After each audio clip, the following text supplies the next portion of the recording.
Hare Krishna, Namaste, Chapter 18, Sloka 66, Part 50.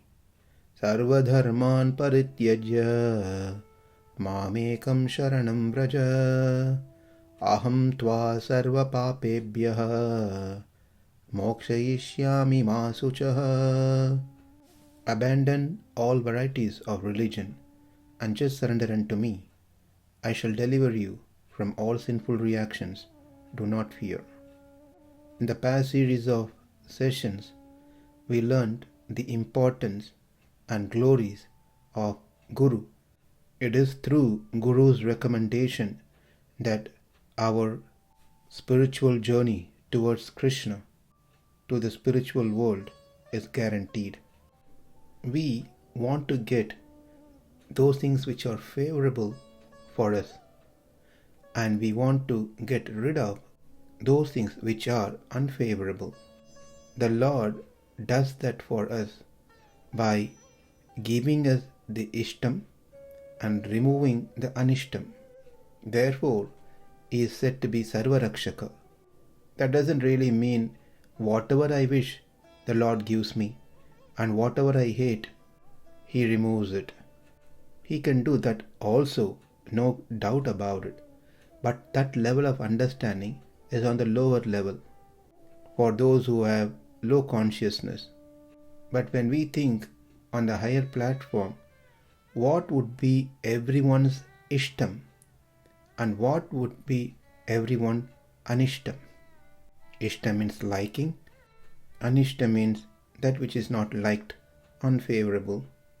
That is, attaining the Lord and getting engaged in His devotional service must be the ishta prapti. Getting rid of kama, krodha, ahaṁkara, etc. must be the unliked ones, anishtam. So we want to attain the Lord. For that we want to get rid of all the obstacles in that path. Krishna gave many paths by which one can remove the anishtam and attain the ishtam. Karma yoga, jnana yoga, bhakti yoga, and also śaraṇagati. But we don't have that much knowledge of karma yoga to fully adapt karma yoga.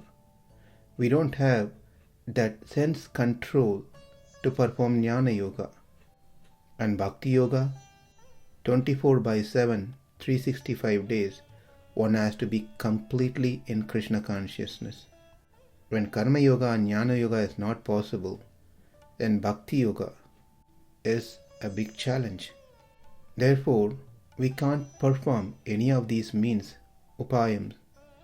Not only we can't perform, actually we should not even be attempting to do them.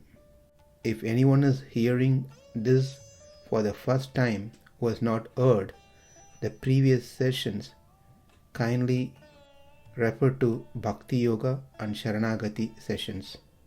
Otherwise, this may lead to some confusion and doubts. We already discussed that Bhakti is essential in whatever we do, whether it is Karma Yoga, Jnana Yoga, or even Śaraṇagati for that matter. So there is nothing spoken here contrary to Bhakti, because Krishna Himself very clearly said that of all the yogas, Bhakti Yoga is the topmost. But when it comes to understanding of the essential nature of Atma, trying anything other than Krishna as a mean is actually inimical to one's nature. Atma is completely dependent on the Lord. We are His slaves. We must attain Him only through Him. If we attempt to do any of other means, it is against the essential nature of the Atma. Not that we cannot do it, but we should not be doing it. For example, onion or garlic is certainly consumable. We just take it and drop it inside our mouth. It's going to go inside without any problem. But the Shastra says one should not consume onion and garlic. Therefore, one should not take them in any form. Likewise, karma-jnana bhakti is not that one cannot perform. One can certainly perform. But for Sharanagata, they should not be considered as a means to attain the Lord. If it is considered, it is swarupa virodham. If one understands those are not the means, then it is swarupa jnana. This is the true knowledge. When one comes to this understanding, does Sharanagati. But when one does the Sharanagati, there is another problem or a catch. Yes, no doubt that the Lord will save us from this material world and take us back to His abode. But question is, when? How soon can He do this? A Sharanagata cannot demand the Lord. He should simply accept whatever the Lord does to him, because the Lord being completely independent, He can take us as He wishes. This is Ishvara Swatantriyam. So what to do? For that, we learn the Panchamopayam, the fifth upaya, means to attain the Lord. That is Acharya Abhimana.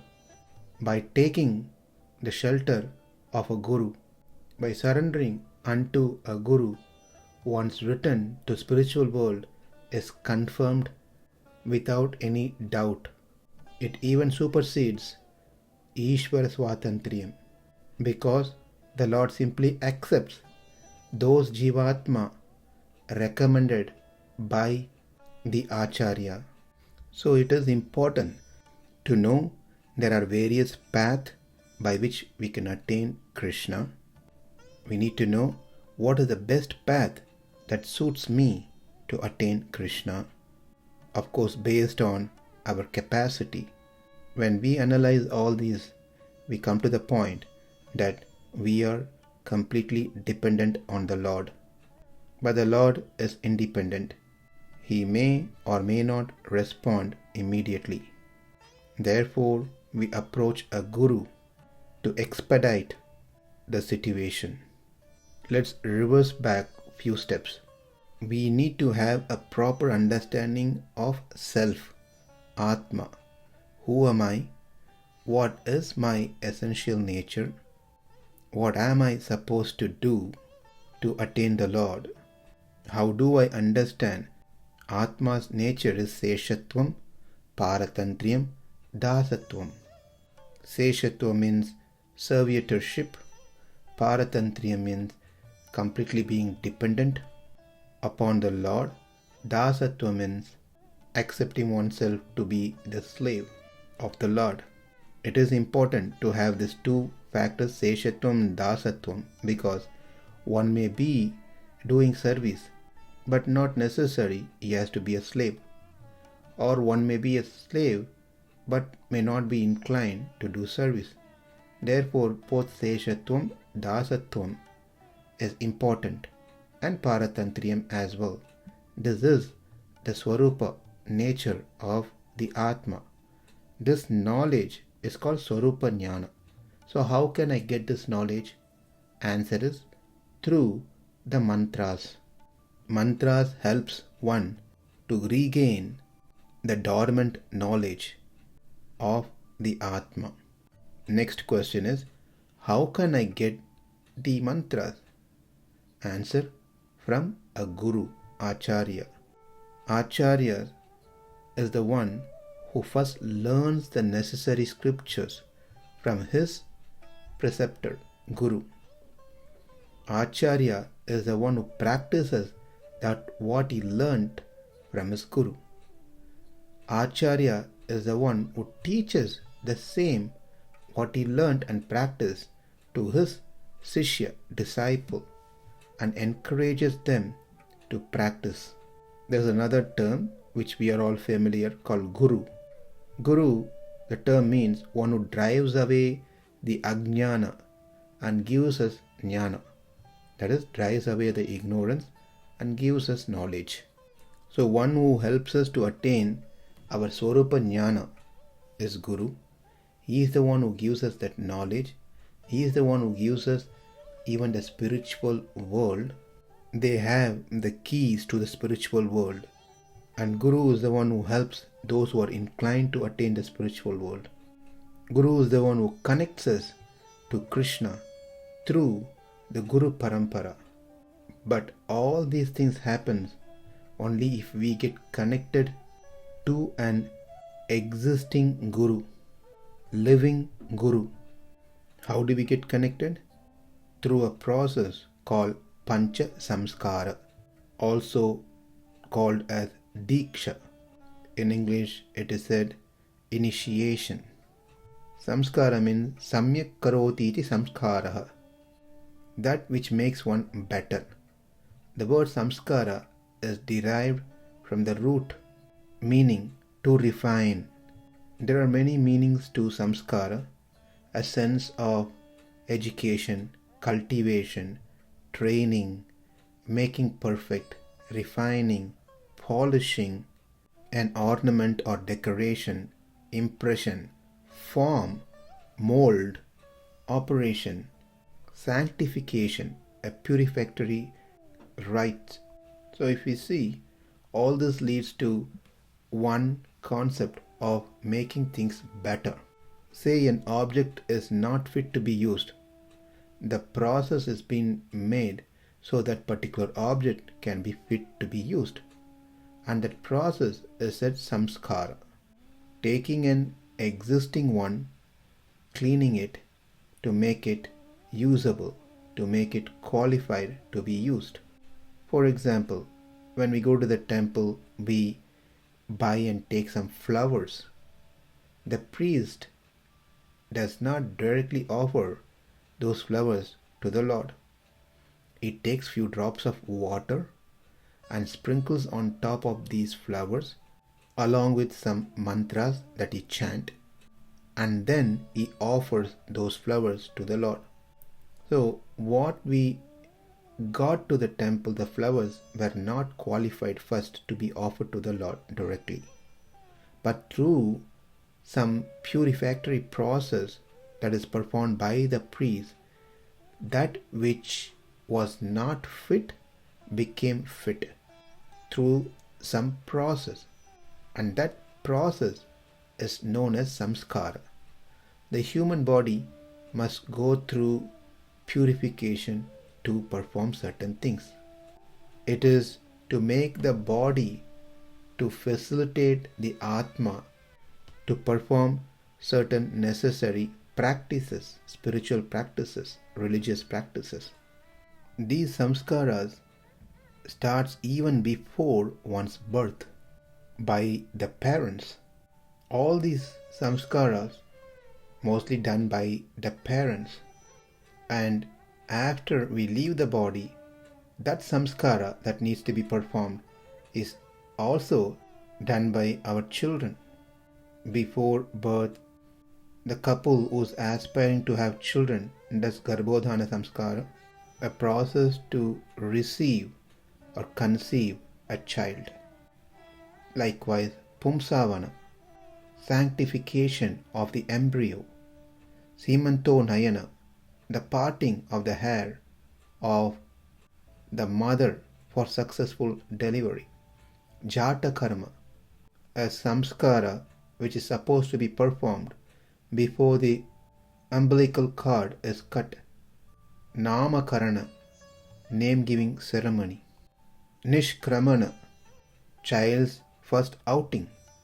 Annaprasana, child's first solid food, grain-giving ceremony. Chaula or Chudakarana, the first shaving of head. Karnaveda, piercing of the ears. Vidyaramba or Akshararamba, starting to learn the alphabet. Upanayana, sacred thread ceremony. Vedaramba, commencing study of the Vedas. Keshanta, first shaving. Samvartana, graduation ceremony. Vivaha, marriage. Antyashti, cremation rites. We can see in human life, right before the birth, until the end, one goes through various samskaras, various sacrament, religious purificatory rites to sanctify the body, mind, and intellect of an individual. The idea is to reawaken the goal of life, ultimate goal of one's life, is to gain spiritual wisdom and liberation from the cycle of birth and death. So one can return back to the spiritual world and serve the Lord. All these samskaras facilitate towards that. But none of these samskaras are as purifying as the pancha samskara. For one to perform those list of samskaras, one has to be born into certain caste, certain family. If one is not born into the Brahmana, Kshatriya, Vaishya, then one will not be qualified to perform those samskaras. Whereas Pancha Samskara doesn't have any of those limitations. It is completely free of caste, nationality, gender, etc. One can be a Brahmana by birth, or one can call oneself to be a Brahmana by birth. Likewise, Vaishya by birth, Kshatriya by birth. But one cannot become a Vaishnava by birth. One becomes a Vaishnava only by performing Pancha Samskara, not otherwise. Unless one gets initiated by a guru into a Vaishnava Sampradaya, one cannot be a Vaishnava. When one gets initiated, one gets a new birth.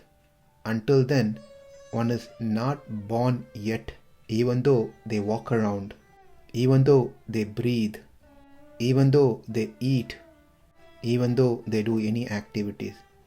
The real birth has not taken place in them until one takes initiation. That means all the millions and millions of birth that we have taken so far is of no use. Only when one accepts a guru and get initiated, the life becomes purposeful. The birth becomes useful. And that birth is the real birth. This Pancha Samskara, the initiation process, gets one ready to receive the proper knowledge and prepare one to attain the spiritual world. So, those who are serious in spiritual life, those who want to make their life meaningful, those who want to attain Krishna, this very life, those who want to put an end to this material life, will approach a guru with all sincerity. And the guru accepts the disciple by initiating him and connect him to the Guru Parampara. That means he is officially under the protection of Krishna and the Guru Parampara. This disciple's life is managed and organized by Krishna. By getting initiated, he becomes a Vaishnava. There are primarily 4 Vaishnava Sampradayas: Brahma Sampradaya, Sri Sampradaya, Rudra Sampradaya, Kumara Sampradaya. Brahma Sampradaya, the principal Acharya is Madhvacharya. It is also called as Madhva Sampradaya. For Sri Sampradaya, it is Sripad Ramanujacharya. It is also well known as Ramanuja Sampradaya and Sri Vaishnavas. Rudra Sampradaya by Vishnu Swami. Vallabhacharya also falls into this Sampradaya. His branch is Vallabha Sampradaya. Kumara Sampradaya is Sanak Kumaras. The prime principal Acharya is Nimbarka Acharya. Therefore it is well known as Nimbarka Sampradaya. Each of these schools has his philosophy. They all share the common factor that Krishna or Narayana or Rama as a supreme Lord, the absolute truth. Gaudiya Sampradaya falls under Brahma Sampradaya. Therefore, it is well known as Brahma Madhva Gaudiya Sampradaya. Likewise, there are different branches from different Sampradayas. The point is, one has to get connected to a Sampradaya. One cannot be hanging without being connected. If one does, that clearly indicates that person is still not clear or has doubts or not serious or not interested to return back to Krishna. Or the person is very much attached to the current lifestyle, to the things that they have, that they don't want to make changes for betterment. With this understanding that initiation is not an optional program, it is mandatory for one to be a Vaishnava, for one to be assured of spiritual world. Let's see what are the 5 samskaras, 5 aspects of Pancha Samskara in our next session. Thank you. Hare Krishna.